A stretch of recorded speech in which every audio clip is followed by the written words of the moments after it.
शिव शिव शिव शिव शिव शिव शिव शिव शिव शिव शिव.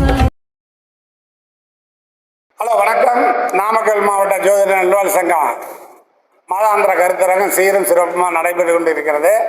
அந்த கருத்தரங்கத்தில் சுகர்நாடியில் பேச அழைத்த தலைவர், செயலாளர், பொருளாளர் மற்றும் ஏனைய ஜோதிடர்கள் அனைவருக்கும் என்னுடைய வணக்கம். இப்போ சுகர்நாடிங்கிற ஒரு முறையில் ஜோதிடம் கிரகம் பலமா பலவீனமா அப்படிங்கிற முறையை எடுத்து சொல்லிட்டு இருக்கிறோம். இப்போ நம்ம சக்தியோட பார்த்தீங்கன்னா 2 ஜாதகம் போட்டார். சுகநாடி முறையை பின்பற்றி தான் போட்டார். ராசி கட்ட ஒன்றும் தனியாக போடலையா? ஆமாங்க, இல்லை இந்த முறை வந்துருச்சு. இல்லை இருக்கு வந்து நீங்கள் இப்போ பாரம்பரிய முறையில் ஒரு அம்சம் வெளியால போடணும், தனியால போடுவீங்க. ராசி கட்டத்தை ஒட்டி போட்டுக்கிட்டீங்களா? அது எங்க சுகநாடி முறை தான். இது இப்ப ராசி கட்டம் நவாம்ச கட்டம் தனித்தனி தானே போடுவோம். இதான பாரம்பரிய ரூலு. ஏன் இந்த சுகநாடிக்கு முன்னாடி 2 கட்டை போட்டு தான் போடுவோம். ஆனா எங்க சுகநாடி முறை இதுதாங்க. ராசி கட்டம் உள்ள, நவாம்ச கட்டம் வெளியே. இதை ஏன் இப்படி போடுறோம்னா, ஒரு கிரகம் எந்த நட்சத்திரத்தில் இருக்குது, இதை சூரியனே எடுத்துக்கலாம். சூரியன் எந்த நட்சத்திரத்தில் இருக்குது, அது அமிர்தத்தில் என்ன நிலையில் இருக்கிறாரு, அது பலமா பலவீனமா, இவருக்கு கால் கொடுத்த கிரகம் பலமா பலவீனமானா இந்த பாவத்தை பற்றி பேசும். இதுதான் இந்த சுகநாடி. சரி, ரைட், இருக்கட்டும். சரி, இப்போ இந்த ஜாதகத்தை பார்த்துங்க. இந்த ஜாதகம் நீங்களும் போட்டு வச்சுக்கிட்டீங்க. நானும் இருந்தாலும் முறையாக இது ஒரு ஆண் ஜாதகம். 16/4/1987 4:05 PM திருச்சி. 1987 என்ன கொடுக்குறீங்க? இருங்க, என்கிட்ட இருக்கிறது கரெக்ட். நான் பார்த்தேன் போட, நீ எப்படி போட்டீங்க?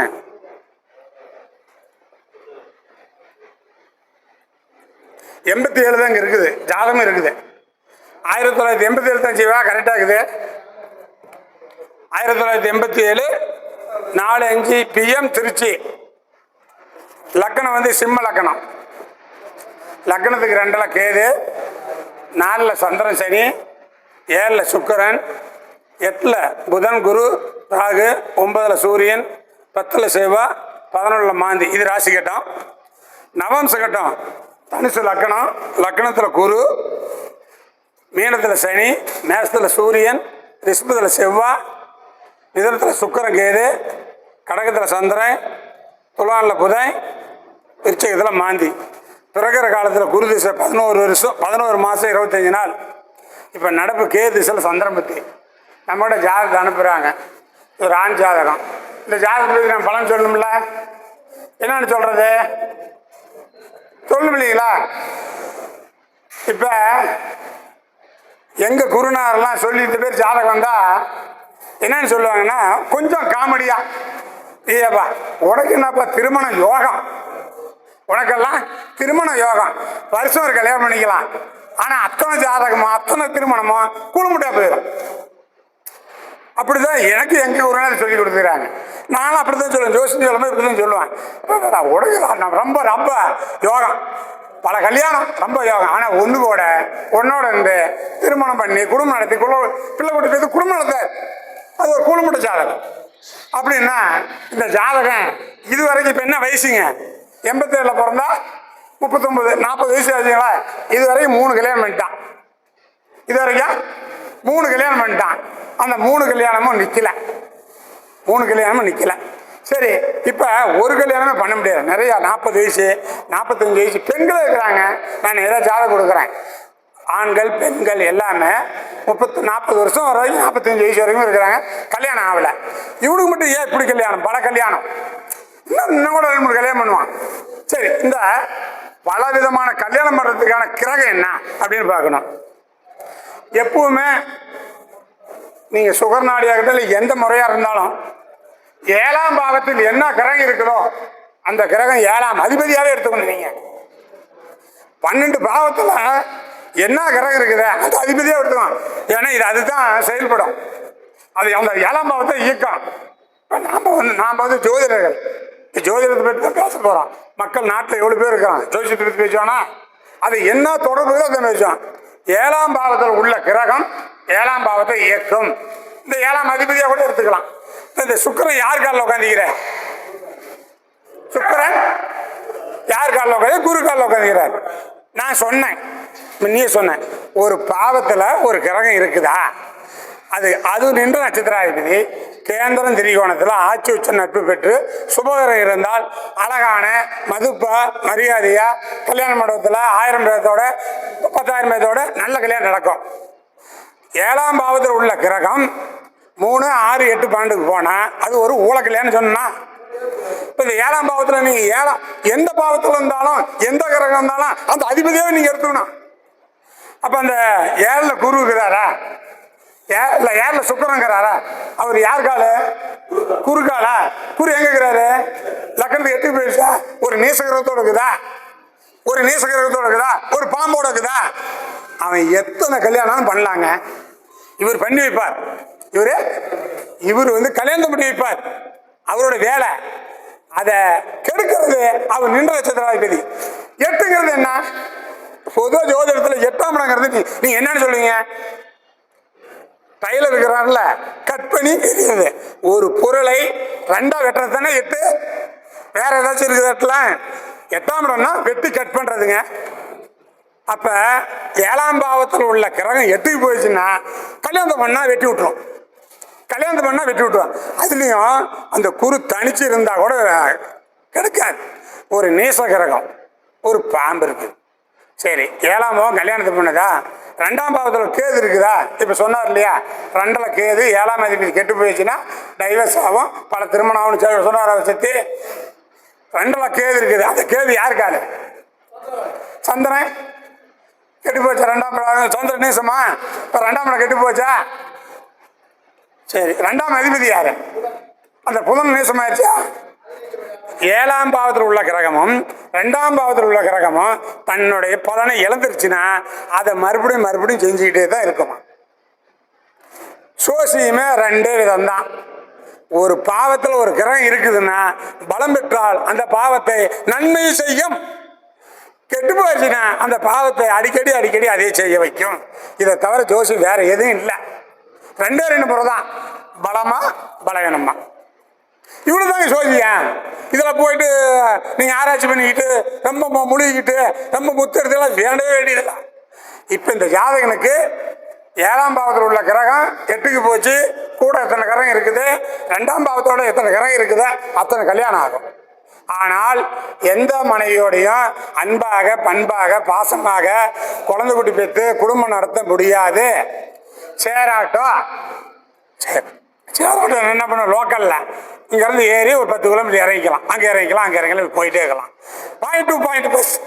இப்போ சேலத்துலேருந்து இப்போ Coimbatore point to point, Madurai, Madras ஏறி உட்காந்து தூங்கிட்டே போகலாம். இதுதான் நிரந்தரமான கல்யாணம்.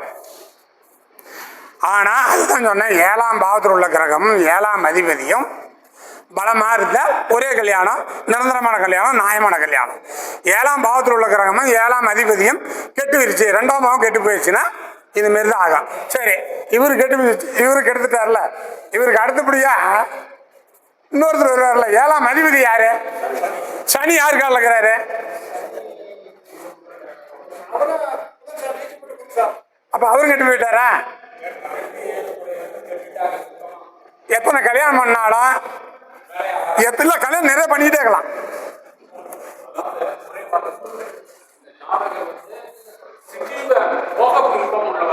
அது எப்ப மோக புரியுமா? ஆமா வச்சுங்க. அவருக்கு அந்த யோகம் உண்டு, அவருக்கு அந்த யோகம் உண்டு, யோகம் உண்டு, அது உண்டு. ஏன்னா நீ சொல்லுங்க.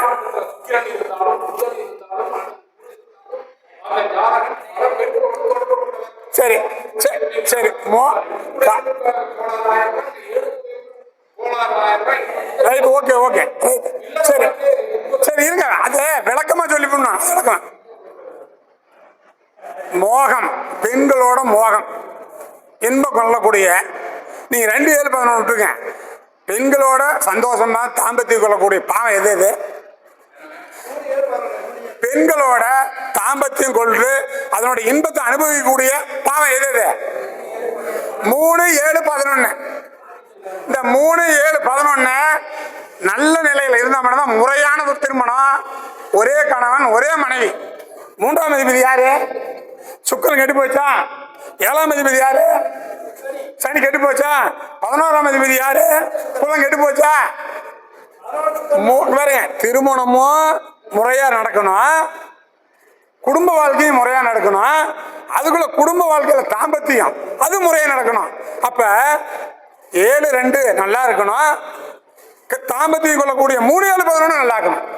இது இதெல்லாம் கெட்டு போச்சுன்னா அவன் சேராட்டம் ஏறிக்குவான் இறக்கிக்குவான் நிற்கவே நிற்காது.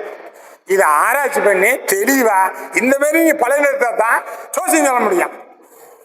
கோச்சாரத்தில் இன்னைக்கு வந்து கூறிய இருக்குது, அஷ்டமத்தில் இருக்குது, 7 சனி இருக்குது, அஷ்டம சனி இருக்குது.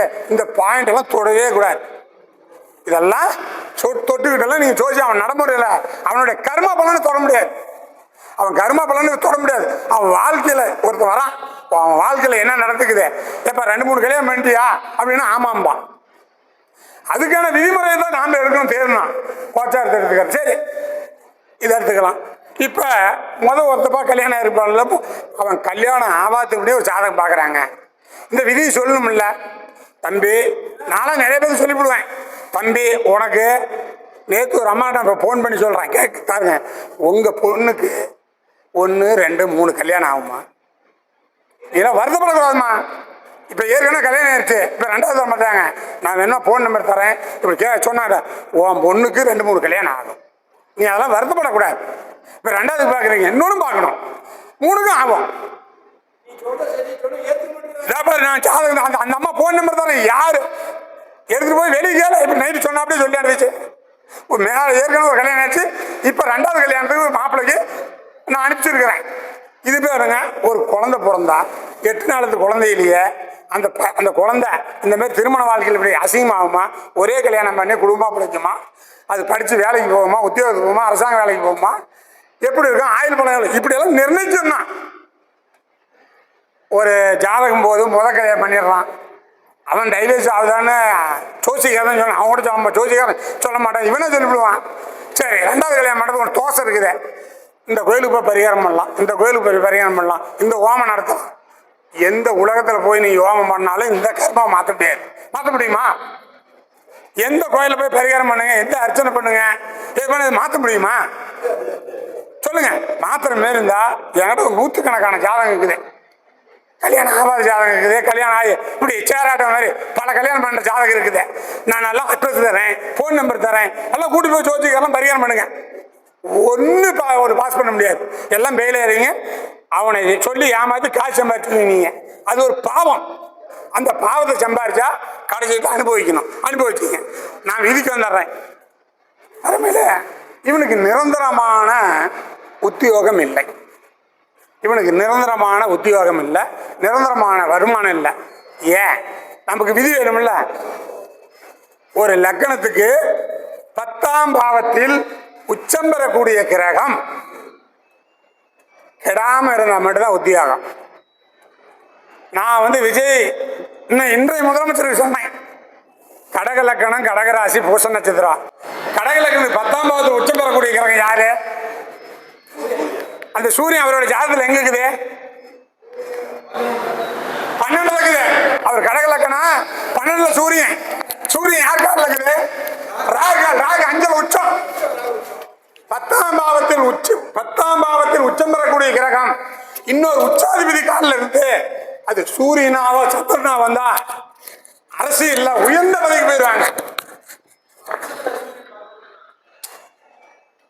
10ஆம் பாவத்தில் உச்சம் பெறக்கூடிய கிரகம் இன்னொரு உச்சாதிபதி காலில் இருந்தால், சூரியன் சந்திரனாக வந்தால் அரசியல்ல உச்ச பதவிக்கு போயிடுவாங்க, முதலமைச்சர் ஆவாங்கன்னு சொன்னேன். விஸ்வலக்கணத்துக்கு சீவா கேட்கறது அருமையான கேள்வி. விஸ்வலக்கணத்துக்கு 10ல் உச்சம் கிடையாது. அதிபதி எடுத்துங்க, 10ஆம் அதிபதி எடுத்துங்க. அந்த 10ஆம் பாவத்தில் உச்சம் பெறக்கூடிய கிரகம் ஆட்சி பெறக்கூடிய கிரகம் இப்படி எடுத்துங்க. இந்த ஜாதகத்தில் 10ஆம் பாவத்தில் உச்சம் பெறக்கூடிய கிரகம் யாருங்க? சந்திரன் நேசம் ஆயிடுச்சா?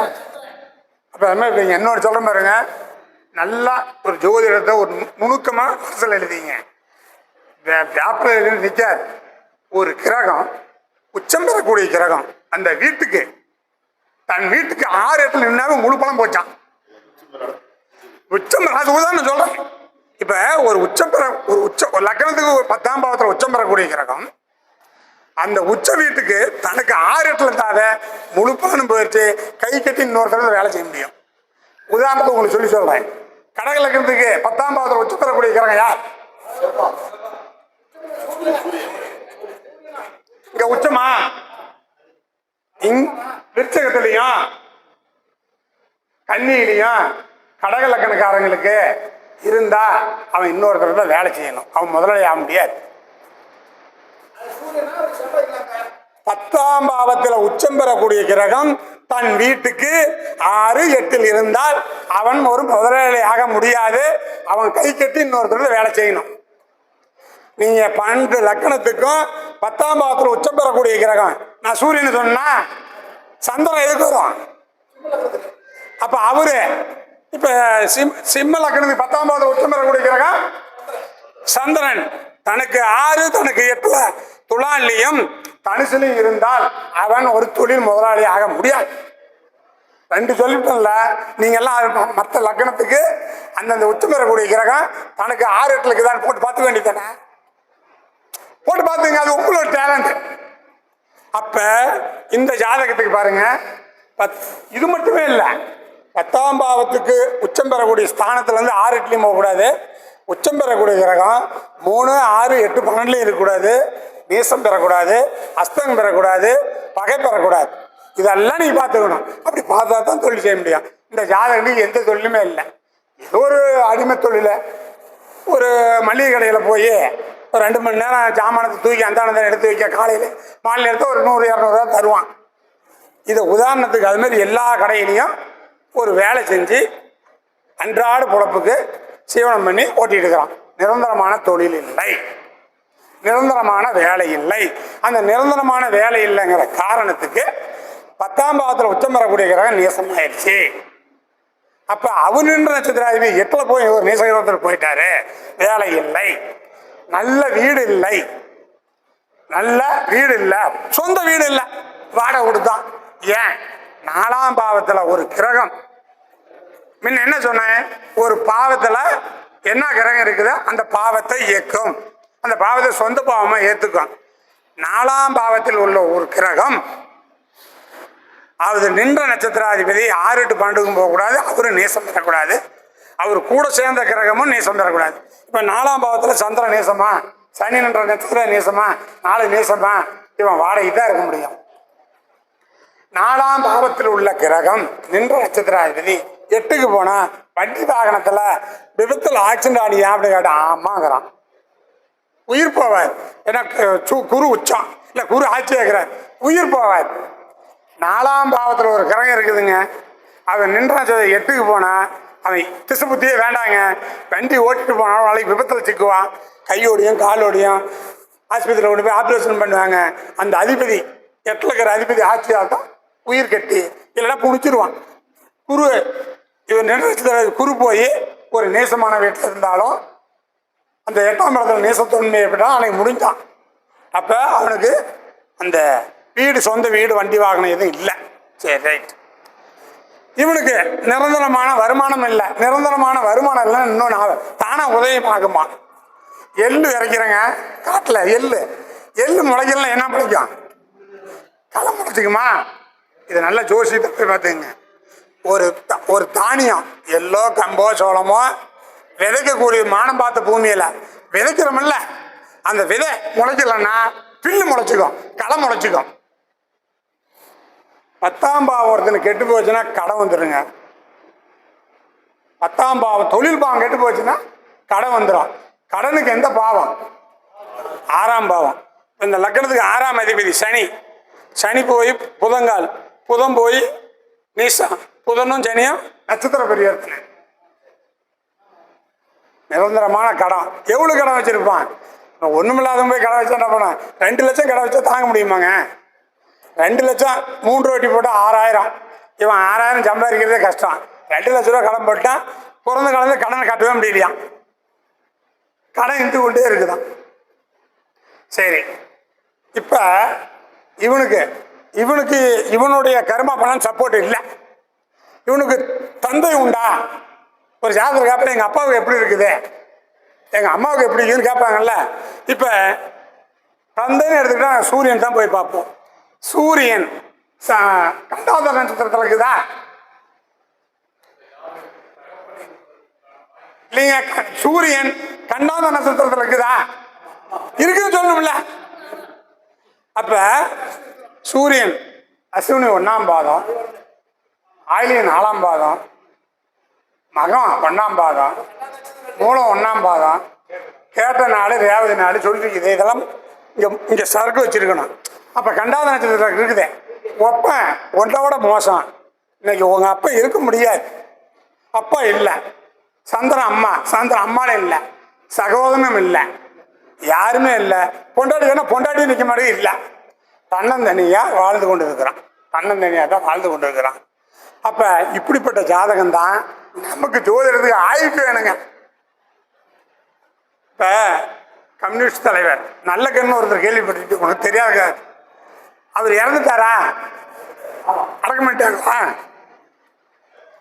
நல்லக்கண்ணு இறந்துட்டாரு, அடக்கம் பண்ணிட்டாங்களா? இல்ல, மருத்துவமனைக்கு தானம் பண்ணிட்டாங்கல்ல. அப்ப மருத்துவர் படிக்கிறவங்களுக்கு அது உதவுது இல்ல. இப்படிப்பட்ட ஜாதகம் தான் நமக்கு உதவும். இதெல்லாம் தானே ஆராய்ச்சி எடுக்கணும். நல்ல கோடீஸ்வரன் ஜாதகம், நல்ல வசதியான ஜாதகம் உங்களுக்கு கொடுப்பானா? ஜாதகம் பார்க்க வருவானா? அப்ப இந்த ஜாதகம் தான் நமக்கு படிப்பினை கொடுக்குது. இந்த ஜாதகம் பார்க்கும்போது என்ன பண்ணா, எவ்வளவு கேட்கிறோமே கொஞ்சம் கம்மியா வாங்கிக்குவேன் நல்லா. ஆமாங்க, இப்ப கூட அவனுக்கு கஷ்டத்தை கொடுத்துச்சு.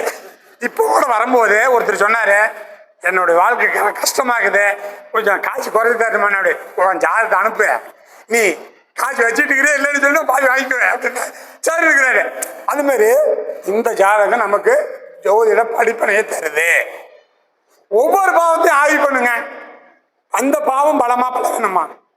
ஒவ்வொரு கிரகத்தையும் ஆய்வு பண்ணுங்க. அந்த கிரகம் பலமா பழகணுமா? சூரியன் ஆய்வு பண்ணுங்க, அப்பம் பலன் இல்லைன்னு சொல்லுங்க. சந்திரன் ஆய்வு பண்ணுங்க, அம்மா பலன்னு சொல்லுங்க. சகோதரன் சொல்லுங்க, உறவுகாரத்தை சொல்லுங்க. சரிங்க, 5ஆம் பாவத்துல 24 காரகம், அது 2ஆ உடைச்சா 48 காரகம். 5ஆம் பாவத்தில் ஒரு காரகத்தில் சொல்றீங்க அம்மன் அப்படின்னு சொல்லிக்கிது இல்லையா? இருக்கா? யாராச்சும் ஞாபகம் வச்சுக்கிறீங்களா? 5ஆம் பாவத்தை எடுத்து பாருங்க. 5ஆம் பாவத்துல அம்மன் மட்டும் தான் எழுதிக்கிறேன், வேற எல்லாம் எழுதல.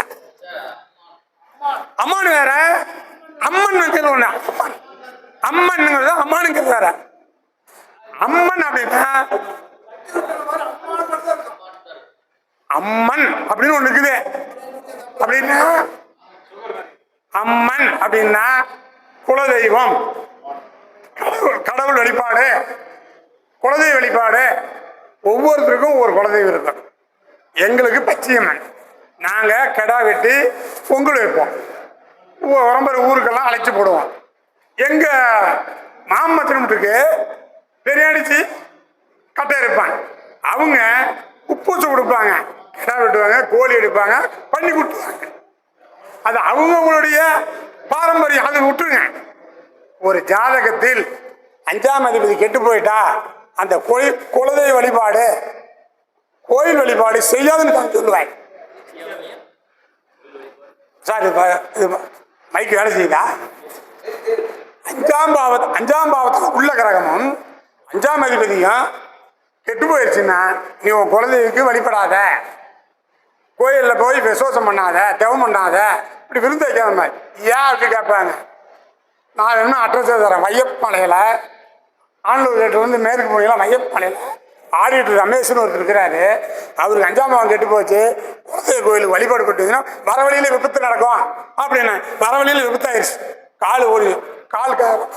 கால் கொஞ்சம் உச்சமாக போயிடுச்சு. 5ஆம் பாவம் கெட்டு போயிடுச்சு, 5ஆம் அதிபதி கெட்டு போச்சு, குலதெய்வ வழிபாடு போனீங்கன்னா உங்களுக்கு விபத்து நடக்கும். இப்போ சேலத்துலேருந்து கோயம்புத்தூர் பைபாஸில் பெரியூர், புத்தூர் பெரியூர், எங்கள் சேலத்துலேருந்து ஒரு 5-6 கிலோமீட்டரில் 1 மாதத்துக்கு முன்னாடி காது குத்துறதுக்கு போனாங்களாம். குலதெய்வத்துக்கு காது குத்துறதுக்கு ஒரு டெம்போவில் ஒரு 8 பேர் சேர்ந்துட்டு போய்க்கிறாங்க. அங்கே வந்து ஆக்சிடென்ட் ஆகி விபத்துட்டாங்க. சோசிக்கார் சொன்னாங்க, உன் குழந்தைகளை போய் காது குத்து, உனக்கு கோடீஸ்வரனா பழப்பனா எல்லாம் மொத்தமாக ஊருக்கு போயிட்டான். 5ஆம் பாவம் கெட்டு போயிட்டா கோயில் வழிபாட்டுக்கு போகக்கூடாது. 5ஆம் பாவம் நல்லா இருந்தால் மட்டும் தான் கோயில் வழிபாடு பண்ண. ஒரு பாவம் எடுத்துக்க, அது 5ஆம் பாவமாக இருக்கட்டும் 2ஆம் பாவமாக இருக்கட்டும், அதில் உள்ள நெகட்டிவ் பாசிட்டிவ் கண்டறிஞ்சு சோசியம் சொல்லு. 5ஆம் பொதுவாகங்க சாதைன்னு கையில் கிடைச்சிட்டா ராமேஸ்வரம் போ, ஸ்ரீரங்கம் போ, பழனிக்கு போ, குலதெய்வத்தில் வழிபாடு பண்ணு. இதுதான் ஜோசிக்காரனோட பொழப்பு. அது கெட்டு போச்சா, அது பலமா இருக்குதா, நல்லா இருக்குதா, அது தேவையில்லை. மொத்தம் கோயிலுக்கு போ, ஏன் நீ தப்பிச்சுக்கலாம், ஜோசியம் நீ தப்பிச்சுக்கலாம். சோசியத்தை பார்த்து ஆய்வு பண்ணி அவனுடைய 12 பாவத்தையும் உள்ள ஆய்வு பண்ணி அது பலமா வேணுமா அப்படின்னு பார்த்தாரு. அது சொல்லணும்ல, ஒரே ஒரு விதி சொல்லிட்டு நானே முடிச்சேன். 8ஆம் பாவத்தில் மேலே இருந்து விழுதல் அப்படின்னு ஒன்று இருக்கா இல்லையா அப்படின்னா என்ன அர்த்தம்? 8ஆம் பாவத்தில் உங்களுக்கு இல்லை, 800 கோடி மக்கள், தமிழ்நாட்டில் 8 கோடி மக்களுக்கும் 8ஆம் பாவம் இருக்குது. அதில் மேலே இருந்து விழுதல் அப்படின்னு இருக்குது. ஏன் உழுவுல? சூரியன் செவ்வாய் 8ஆம் அதிபதி மூவரும் சேர்ந்து 12 பாவத்துக்கு எங்க இருந்தாலும் அவன் விழுந்துருவான். மரம் ஏறி விழுவான், மாடி ஏறி விழுவான், கிணத்துல விழுவான் அப்படின்னு நான் சொல்லிட்டு போது சேர்ந்த மக்களுக்கு பக்கத்தில் பேலுக்கூர் சேர்ந்து குண்டு ராஜேந்திரன் நம்ம மீட்டிங் வர்றாரு. அண்ணா எனக்கு இருக்குது, நான் 10 தடவை விழுந்தேன்னாரு. இந்த விதியெல்லாம் நீங்க தெரியாம சோசி சாதகம் பார்த்த வந்த உடனே இந்த கோயிலுக்கு போ, அந்த கோயிலுக்கு போ, அந்த கோயில்ல ஐயர்கிட்ட அங்க இருக்கிற பரிகாரம் பண்ணவட்ட உன் போ அக்கௌண்ட் நம்பர் கொடுத்துருவேன், உனக்கு பணம் அனுப்பி விட்டுருவான். அப்படிதான் ஜோசியம் சொல்லி பாவத்தை சம்பாதிக்காதீங்க. சோதரத்தை மட்டும் தெளிவா சொல்லுங்க, சோதரத்தை மட்டும் ஆய்வு பண்ணுங்க, நல்லதே நடக்குன்னு சொல்லி இவ்வளவு நேரம் எனக்கு வாய்ப்பு கொடுத்து உங்களுக்கு அத்தனை பேருக்கு நன்றி கூறி விடைபெறுகிறேன். நன்றி, வணக்கம்.